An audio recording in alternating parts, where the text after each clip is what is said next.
Olá, caríssimos irmãos, eu sou Leandro Cajado e você está no canal Ascese Catequese. Hoje, a quinta-feira santa, que se inicia aí a caminhada da paixão de Nosso Senhor, na quinta-feira, sexta e sábado de Aleluia, na qual temos a vigília pascal e aí o domingo de Páscoa, obviamente. Mas temos hoje um evangelho de João, capítulo 13, versículo de 1 a 15. Nós faremos de modo dividido, assim como temos feito nos outros dias, e vamos acompanhando as palavras dos pais da igreja, que está aqui sempre separado pelo nosso Santo Tomás de Aquino no livro Catena Áurea. E hoje, João 13, versículos de 1 a 15, vamos fazer daquele modo dividido. Versículos 1 a 5. Santo Agostinho. Páscoa, como alguns consideram, não é um nome grego, mas hebraico. De maneira oportuna, as duas línguas têm para essa palavra um significado concórdio, porque em grego o verbo padecer é paschain. Disso se entende que Páscoa quer dizer paixão, tendo o nome se originado daquele verbo. Na língua hebraica, Páscoa quer dizer atravessar, e foi comemorada a primeira vez depois que haviam fugido dos hebreus do Egito, atravessando o Mar Vermelho. Agora a imagem profética é verdadeira e completa, porque conduzido Cristo como um cordeiro à imolação, cujo sangue ungiu nossas portas, ou seja, as nossas frontes com o sinal da cruz, fomos libertados tanto da perdição deste tempo, quanto do cativeiro no Egito, e conduzidos a uma suma travessia salvífica, saindo debaixo do diabo e indo ao Cristo, e deste tempo instável ao seu reino firmíssimo. E esse nome, ou seja, Páscoa, nos dá o evangelista a interpretação dizendo: sabendo Jesus que tinha chegado a sua hora de passar deste mundo ao Pai, eis a Páscoa, eis a travessia. E então amou os seus até o extremo, para que deste mundo por ele, que é a cabeça, ultrapassem por amor dele. E que extremo, qual fim é esse, a não ser o Cristo? O fim de toda a lei é Cristo pela justiça de todos os crentes. Fim que melhora, não destrói. Parece que estas palavras podem ser entendidas humanamente assim: Cristo amou os seus até a morte.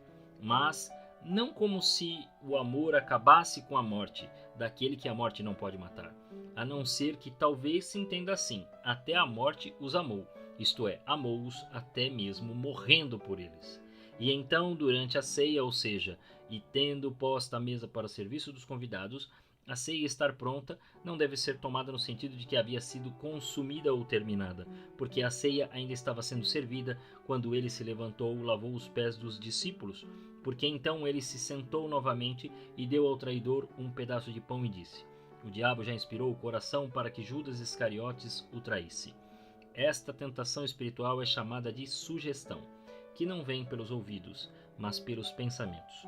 O diabo inspira sugestões, as próprias sugestões misturadas à imaginação humana. Já estava decidido no coração de Judas, por sugestão do demônio, que o discípulo entregaria seu mestre. Versículos 6 a 11. Orígenes. Então o Senhor sugere que há nisto um mistério.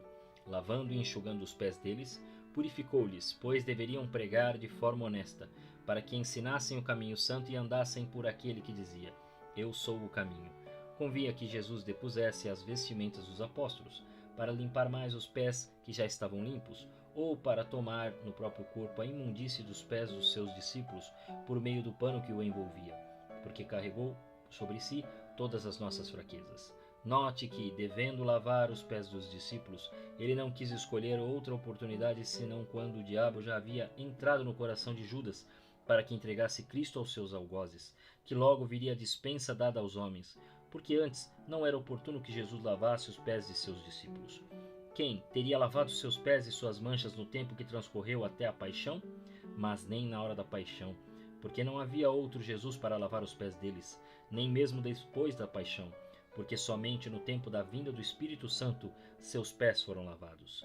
E assim este mistério, disse o Senhor a Pedro, não compreendes, mas compreendê-lo-ás quando estiver esclarecido o suficiente. Santo Agostinho. Todo ele está limpo, exceto os pés, que é necessário lavar. Pois o homem todo é lavado no batismo, não com exceção dos pés, mas por inteiro, Depois, contudo, vivendo em meio às coisas humanas, fatalmente pisa a terra. Os próprios afetos humanos, pois, sem os quais não se vive essa vida mortal, são como os pés em que somos afetados pelas coisas humanas, de modo que, se dissermos que não temos pecado, nos enganamos a nós mesmos. Se, porém, confessamos os nossos pecados, aquele que lavou os pés dos discípulos nos lavará dos pecados até os pés com que andamos na terra. Versículos 12 a 15. Santo Agostinho. Este preceito foi dado ao homem: não te louve a própria boca, mas sim a boca do teu próximo, porque é perigoso para quem quer evitar a soberba gozar de si próprio. Mas aquele que está acima de todas as coisas, não importa o quanto se elogie, nunca será tão exaltado. Não se pode dizer de fato que há arrogância em Deus, porque conhecer a Deus é vantajoso apenas a nós, não a Ele. Nem ninguém o conhece se ele não se dá a conhecer. Então, se por fugir da arrogância ele não se elogiasse, ele nos teria privado do seu conhecimento. E como a verdade há de temer a arrogância, ninguém pode repreender quem se considera mestre, mesmo aquele que apenas crê nos homens, porque é preciso reconhecer que até os próprios homens são chamados de mestres e toleram a denominação sem arrogância nas artes que professam. E é reprovável o fato dele se considerar senhor de seus discípulos, no caso de homens que, no sentido corrente, careciam de iluminação, porque quando é Deus quem fala, nunca há de jactar-se, nem pode haver mentira na verdade. Submeter-se a tantas grandezas, servir a verdade, é para nosso benefício. E então, falaste bem chamando-me de mestre e senhor, porque eu sou. E se não fosse, falaria errado.